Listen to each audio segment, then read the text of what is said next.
बिस्मिल्लाहिर्रहमानिर्रहीम। अस्सलाम वालेकुम। मैं हूँ खाना मानसा शहजादी। स्ट्रीम इंटरनेशनल में खुशामदीद। प्यारे बच्चों, हम उर्दू की किताब बराए जमात पंचम पढ़ रहे हैं और आज हम इसका सबक नंबर 6 पढ़ेंगे। तो चलिए चलते हैं अपने सबक की तरफ। सबक नंबर 6, मिटती रस्में। निसाबी मौजू रहन सहन, हासिलाते ताल्लुम। इस सबक के मुतालिया के बाद तुलबा इस काबिल हो जाएंगे कि वो सुनकर गुफ्तगू के अहम निकात को समझ सकें, एहतसानी और तनकीदी गुफ्तगू सुनकर समझ सकें, तफहीम के लिए मतन पढ़कर सवालात के जवाबात तहरीर कर सकें, पहले से दिए गए मौजू पर कम अज़ कम 2 मिनट तक इजहार ख्याल कर सकें, दिए गए मौजू पर कहानी लिख सकें, हरूफे नदा और तासफ का इस्तेमाल कर सकें। निसाब के अलावा बच्चों के अखबारी सफ़हात, रसायल और जराइद के मज़ामीन और कहानियाँ समझकर पढ़ सकें। सोचें और बताएं कि आपने कभी गांव की सैर की है। चंद ऐसी चीज़ों के नाम बताएं जो सिर्फ गांव में ही पाई जाती हैं। क्या आप जानते हैं 2023 के अदाद-ओ-शुमार के मुताबिक पाकिस्तान की तकरीबन 61% आबादी देहातों में आबाद है। हुस्न तरबिया। अजीज तुलबा, जदीद ज़िंदगी के तौर तरीके ने हमारे रहन सहन को बिल्कुल बदल कर रख दिया है। अगरचे जिद्दत बजाते खुद कोई बुरी चीज़ नहीं, ताहम जिद्दत के मफहूम को समझे बगैर दूसरों की नकल शुरू कर देना और अपने रहन सहन को भूल जाना गलत होता है, क्योंकि हर माशरे के कुछ रस्म व रिवाज ऐसे ज़रूरी होते हैं जो हर दौर में पसंदीदा ख्याल किए जाते हैं। बाशऊर माशरे खुद को जदीद ज़िंदगी के मुताबिक इस तरह ढालते हैं कि ज़िंदगी का मेयार भी बेहतर हो जाता है और पुराने माशरती और तौर तरीक़ों और रस्म व रवाज की खूबसूरती भी बरकरार रहती है। आपको भी अपने अंदर ये शऊर पैदा करना चाहिए कि अपने खूबसूरत माशरती तौर तरीक़ों, रवायतों और रस्म व रवाज को ज़िंदा रखें और इसके साथ साथ जदीद ज़िंदगी के तौर तरीक़ों को इस तरह अपनाएं कि ये हमारी सुनहरी रवायात को बिगाड़ने की बजाय उन पर अमल करना मज़ीद आसान बनाए और हमें दुनिया की दीगर अक़वाम से पीछे भी ना रहने दें। मिटती रस्में। खास अल्फाज तलफ़ुज़: आंगन, चारपाई, इस्तफ़सार, मनाज़र, तवाज़ा। गाँव के एक कच्चे घर के कुशादा आंगन में इस वक्त चारपाइयाँ ही चारपाइयाँ नजर आ रही थीं। अहमर और सना की नज़र से देखो तो दूर दूर तक गोया चारपाइयों का बाजार सा लगा था। मूंज मंच की मोटी रस्सी का बान और कसी हुई अदौने, कहीं कहीं कुछ चारपाइयाँ बिल्कुल नई नकोर सी लग रही थीं और कुछ पर कई सालों के इस्तेमाल ने मैल की तय जमा कर इन्हें स्याही माल कर दिया था। एक जानब बिस्तरों का ढेर लगा था, कंबल, रजाइयाँ, चादरें और बेशुमार तकिए। सना के इस्तफसार पर दादी जान ने उसे बताया कि ये बिस्तर पूरे गांव से इकट्ठे किए गए हैं ताकि शादी में शिरकत करने वाले मेहमानों को कोई दिक्कत ना हो। ये गांव का रिवाज है, जिस घर में ब्याह हो उसे घर के 2-3 मर्द मिलकर सारे गांव से बिस्तर इकट्ठे करते हैं। हर घर में जो भी इजाफी बिस्तर, चादर या तकिया वगैरह होता है वो दे दिया जाता है। इन इजाफी बिस्तरों, तकियों और चादरों वगैरह पर मालिक का नाम भी लिख लिया जाता है ताकि शादी का हंगामा ख़त्म होने के बाद भी इन्हें असली मालिक तक वापस पहुंचाया जाए। अहमर और सना के लिए ये रवायत बिल्कुल नई और दिलचस्प थी। उनके शहर में तो ऐसा कोई रिवाज नहीं था। उन्होंने कभी नहीं देखा कि शादी पर मोहल्ले वालों से बिस्तर इकट्ठे किए गए हों। शहर में तो ज़्यादातर यही होता है कि शादी वाले दिन मेहमान शादी हाल में आते हैं, शादी की रस्में होती हैं, खाना खाया जाता है और तकरीब के एहतमाम पर सब अपने अपने घरों में वापस चले जाते हैं। शादी वाले घर में कुछ मेहमानों को ठहराना भी हो तो इनके लिए बिस्तर किराए पर ले लिए जाते हैं। लेकिन यहाँ गांव में तो ऐसा लग रहा था कि शादी किसी एक घर की नहीं बल्कि पूरे गांव की जिम्मेदारी थी। कमरों में रखे रंगीन पायों वाले पलंग और पेड़े बहुत खूबसूरत लग रहे थे।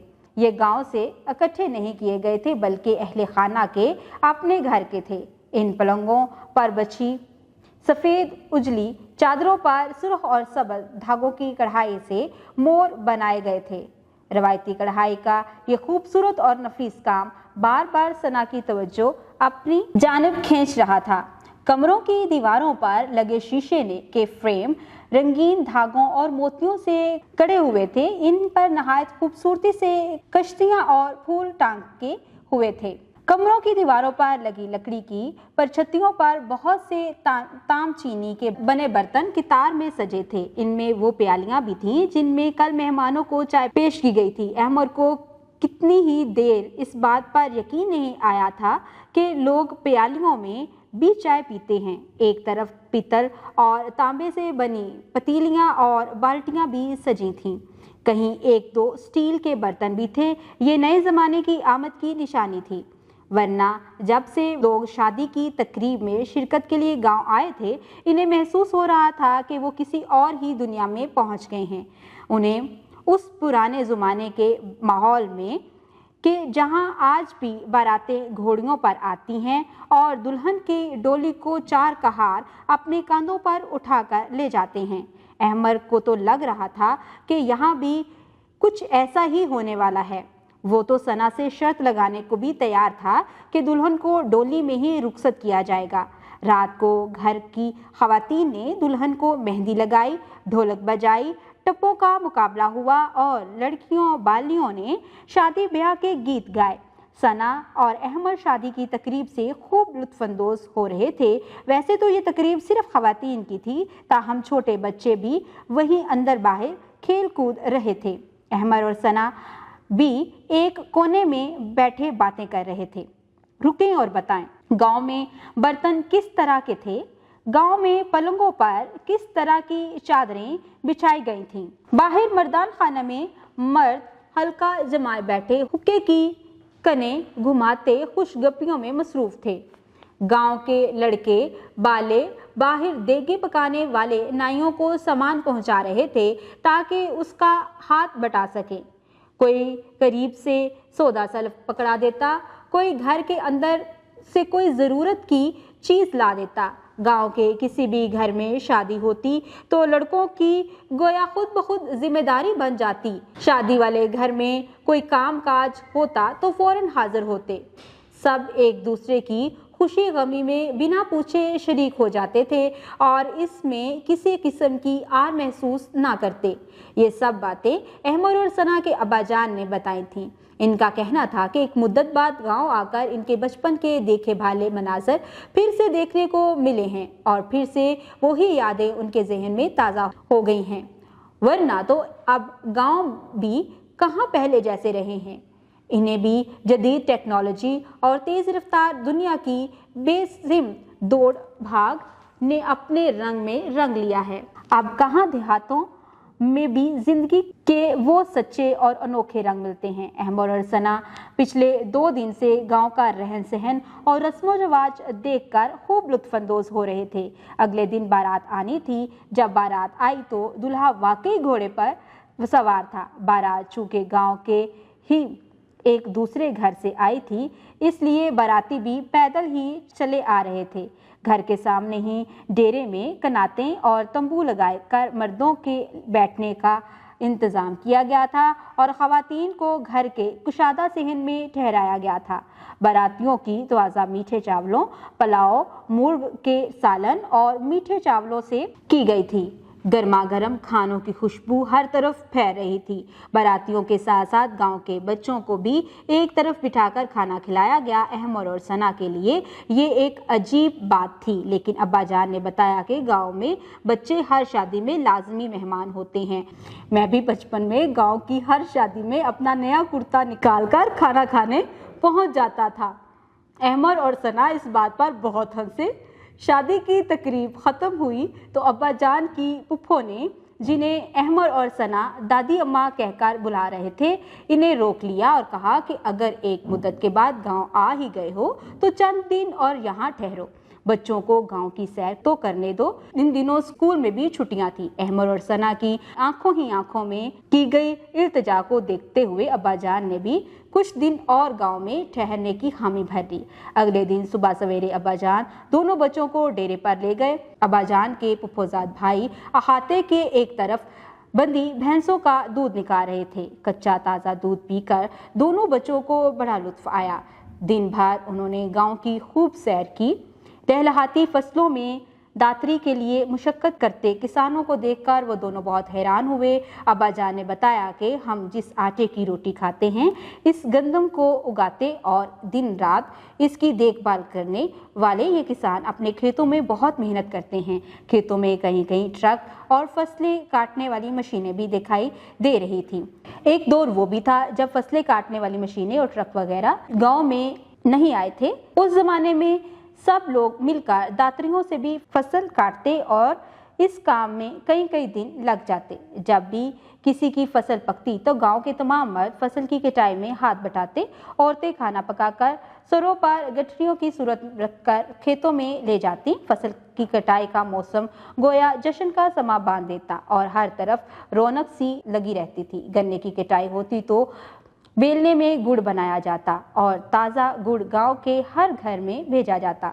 शाम ढले वो घर वापस लौटे तो देखा कि सेहन में एक तरफ बहुत सी खवातीन बैठी एक दूसरे से बर्तन से जर्द रंग के आटे को हाथों में घुमाते हुए गोल शक्ल के पेड़े बना रही थी। सना ने पूछा, ये दादी जान बताएं, ये बेसन के लड्डू हैं? उन्हें घर में ही बनाया जाता है।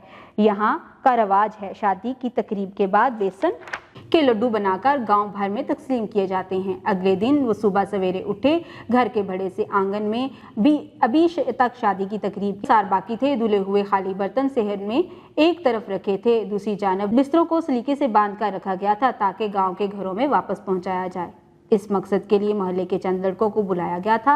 नाश्ते के बाद अब्बाजान ने अपनी फूफी से वापसी की इजाज़त चाही तो उन्होंने घर का बना अचार, बेसन के लड्डुओं का एक मर्तबान, साग की गठरी और ताज़ा मक्खन से तैयार किया गया देसी घी भी साथ बांध दिया। घर के तमाम अफराद इन्हें रुखसत करने दरवाजे तक आए। सब ने इन्हें गले लगाकर प्यार किया। अब्बाजान से मिले और दुआओं और आंसुओं के साथ सबको रुखसत किया। अहमद को यूं लग रहा था जैसे वो हज करने जा रहे हैं और सब इन्हें एयरपोर्ट पर छोड़ने आए हैं। उसने सना के कान में ये बात कही। अब्बाजान ने सुना तो हंस पड़े। गांव में अगरचे उनका क्याम चंद रोज का ही था, मगर इस थोड़े से वक्त में भी वो बेशुमार यादें, मोहब्बतें और खुशियां समेटकर वापस लौट रहे थे। हमने जाना और सीखा, पाकिस्तान के देहातों में आज भी पुराने रस्म व रवाज जिंदा हैं। गांव के लोग आज भी खुलूस व मोहब्बत के साथ मिलजुल कर रहते हैं और एक दूसरे की खुशी और गमी में शरीक होते हैं। देखा प्यारे बच्चों, आज हमने ये सबक पढ़ा जिसमें हमने बहुत सी पुरानी रस्में और रहन सहन के तरीके पढ़े हैं। आप इस सबक को बगौर पढ़ें, मुश्किल अल्फाज अपने उस्ताद मोहतरम से पूछें और इस सबक के मफहूम को और नेचर को समझने की कोशिश करें। आपको इस सबक में से जो चीज़ सबसे अच्छी लगी है उसका इजहार अपनी क्लास में करें। उम्मीद करती हूँ आपने इस सबक से बहुत कुछ सीखा होगा। मज़ीद सीखने और जानने के लिए हमारे साथ रहिएगा। मिलते हैं अगली वीडियो में, तब तक के लिए खुदा हाफिज।